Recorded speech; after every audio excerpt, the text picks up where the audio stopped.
Good morning everyone. Students, today we will start our 10th chapter of First Flight, The Sermon at Banaras by Betty Renasha.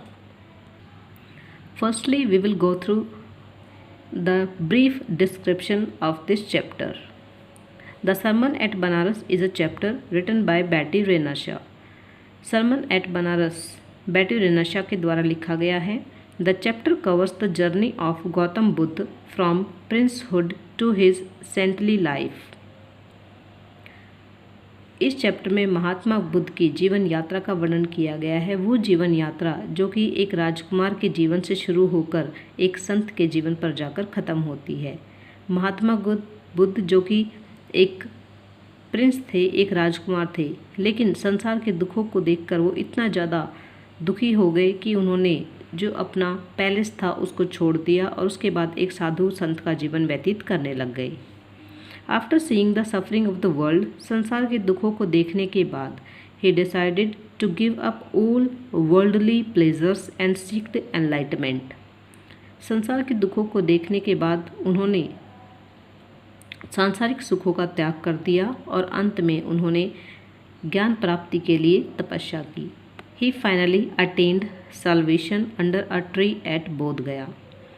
अंत में उन्हें बोध गया नामक स्थान पर एक पीपल के वृक्ष के नीचे मोक्ष की प्राप्ति हुई, ज्ञान की प्राप्ति हुई. His first sermon was delivered at Banaras near the bank of the Ganges. Mahatma Buddha ने, गौतम बुद्ध ने अपना पहला धार्मिक उपदेश गंगा नदी के किनारे बनारस में दिया. Kisa Gotami was the first one to receive this sermon. Kisa Gotami वो पहली महिला थी जिन्होंने इस सरमन को रिसीव किया, इस धार्मिक उपदेश को प्राप्त किया. Now about the characters. Buddha. Gautam Buddha is the founder of the Buddhist religion. बौद्ध धर्म के संस्थापक गौतम बुद्ध कहे जाते हैं. He was a spiritual teacher. वे एक आध्यात्मिक टीचर थे who had gained enlightenment after seeing the world's pains and grid.